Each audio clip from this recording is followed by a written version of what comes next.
Hello friends, welcome to my YouTube channel. आज हम पढ़ने जा रहे हैं थर्मल इंजीनियरिंग। थर्मल इंजीनियरिंग का जो पहला चैप्टर है वो है मूलभूत सिद्धांत। मूलभूत सिद्धांत में जो चैप्टर है इसमें हम कुछ इम्पोर्टेंट टॉपिक्स कवर करने जा रहे हैं। तो इम्पोर्टेंट टॉपिक्स के कुछ नोट्स हैं जो आप मेरे साथ बना लीजिए।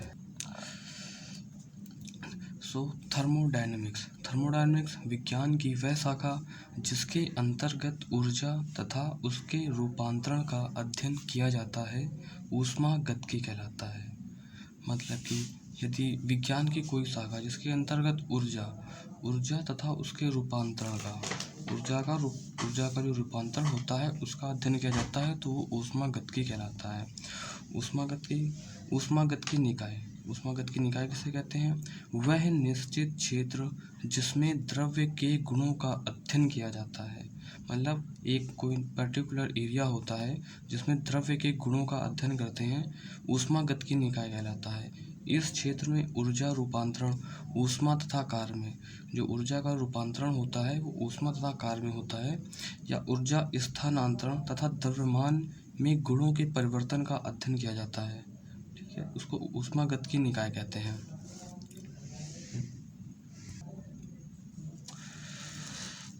ऊष्मागतिकी निकाय का डायग्राम है जिसमें कि ये आपका निकाय है, ये परिवेश है और ये परिसीमा होती है।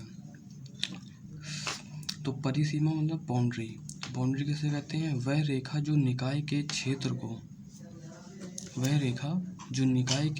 को चिन्हित करती है उसको हम परिसीमा बोलते हैं। बाउंड्री मतलब ये जो आपकी है इसको बोलते हैं बाउंड्री वो होती है जो निकाय के क्षेत्र को चिन्हित करती है कि निकाय का जो क्षेत्र है वो सिर्फ यहीं तक ही है, उसको चिन्हित करती है, उसको हम लोग बोलते हैं बाउंड्री।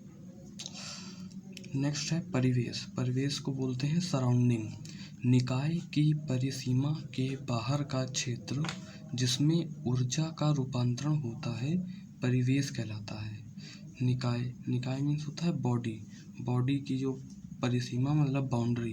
तो बॉडी की जो बाउंड्री होती है उसके जो बाहर का जो क्षेत्र होता है एरिया जिसमें ऊर्जा का रूपांतरण होता है, ऊर्जा का रूपांतरण मतलब उसका ऊष्मा तथा कार्य में परिवर्तन होना, तो उसको हम परिवेश कहते हैं, सराउंडिंग कहलाता है वो। नेक्स्ट है समष्टि मीन्स यूनिवर्स। निकाय तथा परिवेश को मिलाकर समष्टि का निर्माण होता है। निकाय मीन्स बॉडी तथा परिवेश ये सराउंडिंग। तो निकाय और जो सराउंडिंग हो गया आपकी परिवेश, उसको मिलाकर समष्टि का निर्माण होता है जिसको हम यूनिवर्स कहते हैं। तो दोस्तों नेक्स्ट टॉपिक है ऊष्मागतिकी निकाय वर्गीकरण। ऊष्मागतिकी निकाय वर्गीकरण दो भागों में बांटा गया है। पहला है ऊर्जा में द्रव्यमान स्थानांतरण के आधार पर, दूसरा है पदार्थ की अवस्था के आधार पर। ठीक, ऊर्जा में द्रव्यमान स्थानांतरण के आधार पर एक होता है खुला ऊष्मागतिकी निकाय जिसको बोलते हैं ओपन थर्मोडायनेमिक सिस्टम। तो ओपन थर्मोडायनेमिक सिस्टम क्या होता है? वह ऊष्मागतिकी निकाय जिसमें निकाय की परिसीमा से ऊर्जा तथा द्रव्यमान दोनों का स्थानांतरण हो सके खुला ऊष्मागतिकी निकाय कहलाता है। ठीक है, तो ऊष्मागतिकी निकाय जिसमें निकाय की परिसीमा, निकाय मतलब किसी बॉडी की परिसीमा बाउंड्री, जैसे कि ये आपकी बॉडी है और इसकी ये हो गई बाउंड्री। तो बाउंड्री से जो ऊर्जा तथा द्रव्यमान है तो दोनों का स्थानांतरण हो सके, मतलब जो ऊर्जा है वो यहाँ से प्रवेश कर रही है और यहाँ से निकास कर रही है, द्रव्यमान यहाँ से प्रवेश कर रहा है, यहाँ से निकल रहा है, तो इसमें दोनों का स्थानांतरण हो रहा है, इसलिए उसको बोलते हैं खुला ऊष्मागतिकी निकाय कहते हैं। ठीक है, तो खुला ऊष्मागतिकी निकाय का एग्जाम्पल होता है जिस वायु संपीड़क होता है जिसमें ऊष्मा और द्रव्यमान दोनों का ही स्थानांतरण होता है। सेकंड नंबर है आपका बंद ऊष्मागतिकी निकाय जिसको बोलते हैं हम क्लोज्ड थर्मोडायनेमिक सिस्टम। वह ऊष्मागतिकी निकाय जिसमें निकाय की परिसीमा से केवल ऊर्जा का स्थानांतरण हो सके बंद ऊष्मागतिकी निकाय कहलाता है। ठीक है, जो बंद ऊष्मागतिकी निकाय होता है इसमें जो बॉडी होती है, इसके जो बाउंड्री होती है, इसमें सिर्फ ऊर्जा का ही प्रवेश होता है, ऊर्जा का ही निकास होता है। इसमें द्रव्यमान का ना प्रवेश होता है ना ही इसका द्रव्यमान का निकास होता है, सिर्फ इसमें ऊर्जा का परिवर्तन होता है, जिसको बोलते हैं बंद ऊष्मागतिकी निकाय। तो बंद ऊष्मागतिकी का जो एग्जाम्पल होता है वो सिलेंडर पिस्टन व्यवस्था होती है। मतलब जो सिलेंडर जो होता है वो आपका बंद ऊष्मागतिकी निकाय होता है, क्लोज बाउंड सिस्टम होता है। ठीक। नेक्स्ट आता है आपका विलगित ऊष्मागतिकी निकाय। तो वह ऊष्मागतिकी निकाय जिसमें निकाय की परिसीमा से न तो ऊर्जा का आदान प्रदान हो सके और ना ही द्रव्यमान का, विलगित ऊष्मागतिकी निकाय कहलाते हैं। ठीक है। नेक्स्ट है ऊष्मागतिकी निकाय के गुण, प्रॉपर्टी ऑफ थर्मोडायनेमिक सिस्टम। किसी निकाय की अवस्था के लिए उत्तरदायी उसमें उपस्थित द्रव्य या कार्यकारी पदार्थ का लक्षण या व्यवहार निकाय का गुण कहलाता है। ऊष्मागतिकी निकाय का गुण है। और निकाय के प्रमुख गुण हैं दाब, तापमान, आयतन, घनत्व, आंतरिक ऊर्जा, एंथैल्पी, एंट्रोपी आदि। निकाय के गुणधर्म,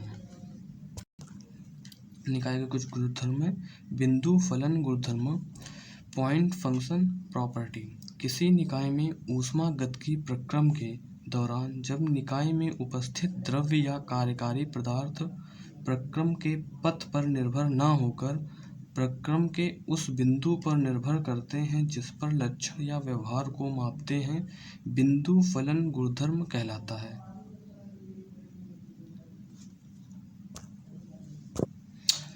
नेक्स्ट है आपका पथ या मार्ग फलन गुणधर्म, पाथ फंक्शन प्रॉपर्टी।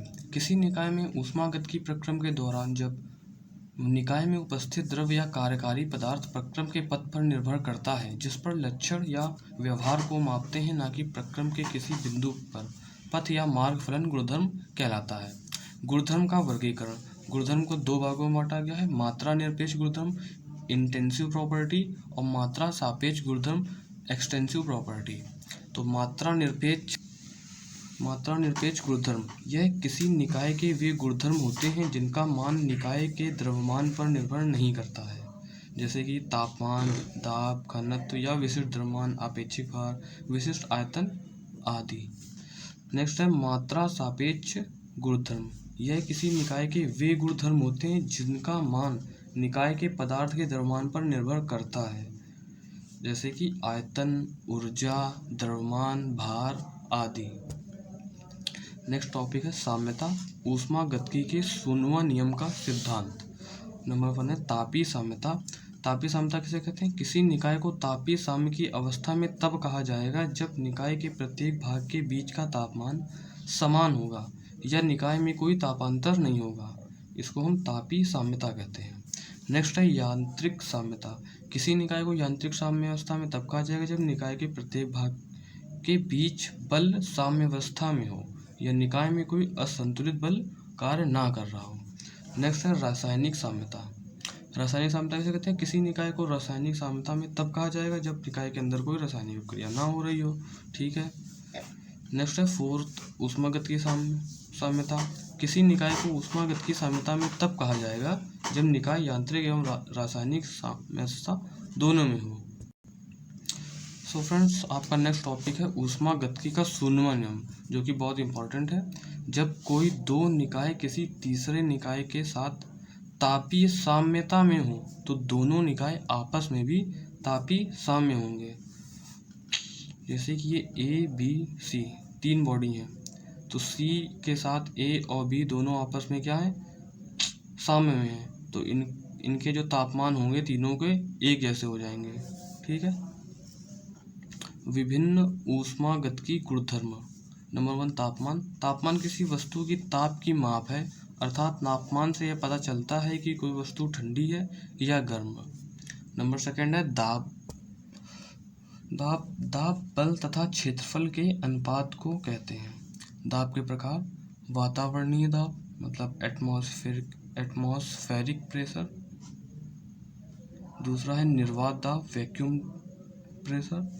तीसरा निरपेक्ष दाब। चौथा है गेज दाब। तो जो एटमॉस्फेरिक आपका प्रेशर होता है, इसके ऊपर का जो दाब होता है उसको धनात्मक दाब बोलते हैं, और उसके नीचे का जो दाब होता है उसको हम ऋणात्मक दाब बोलते हैं। वातावरणीय दाब गेज शून्य दाब होता है। निर्वात दाब के नीचे होता है आपका निरपेक्ष दाब, निरपेक्ष गेज दाब। ठीक। सो नेक्स्ट टॉपिक है विशिष्ट आयतन। विशिष्ट आयतन कैसे कहते हैं? कि दिए गए कुल आयतन तथा कुल द्रव्यमान के अनुपात को विशिष्ट आयतन कहते हैं। इसे V से प्रदर्शित करते हैं। इसका मात्रक होता है मीटर क्यूब पर किलोग्राम। फोर्थ ऑप्शन है आपका विशिष्ट ऊष्मा। फोर्थ ऑप्शन नहीं, फोर्थ नंबर है विशिष्ट ऊष्मा। किसी पदार्थ की विशिष्ट ऊष्मा ऊष्मा की वह मात्रा होती है जो किसी पदार्थ की एकांक मात्रा का द्रव्यमान 1 डिग्री सेल्सियस तक बढ़ाता है। इसे स्मॉल सी से प्रदर्शित करते हैं। इसका मात्रक होता है किलो जूल पर KG kelvin. Q equal to M C T two minus T one, ये इसका सूत्र होता है ऊष्मा का। C equal to Q upon M T two minus T one, kilo joule पर किलो, ये kilo joule kilogram kelvin. Next है आपका फिफ्थ नंबर आंतरिक ऊर्जा। निकाय की आणविक संरचना एवं अणुओं की गति के फलस्वरूप निकाय में निहित ऊर्जा को आंतरिक ऊर्जा कहते हैं। इसको डी यू से प्रदर्शित करते हैं, del U equal to M C V delta T. Number 6 है एंथैल्पी। एंथैल्पी किसे कहते हैं? किसी निकाय की संपूर्ण ऊर्जा को निकाय की एंथैल्पी कहा जाता है। किसी बॉडी की जो उसके अंदर जो संपूर्ण ऊर्जा स्थित होती है उसको हम एंथैल्पी कहते हैं। इसको एच से प्रदर्शित करते हैं, H equal to P V plus U. Number 7 है आपका एंट्रोपी। एंट्रोपी किसे कहते हैं? यह ऊष्मा की मात्रा होती है, मात्रा का फलक होता है जो ऊष्मा को कार्य में परिवर्तित करने की संभावना को प्रदर्शित करता है। इसको ds से प्रदर्शित करते हैं, ds equal to 5 dq upon dt। So guys, ये रहे आज के कुछ इम्पोर्टेंट टॉपिक्स जिनके आप नोट्स बना लीजिएगा और इनको आप याद कर लीजिएगा। सो पहला चैप्टर यहीं पे ही ख़त्म होता है। Thank you for watching this video.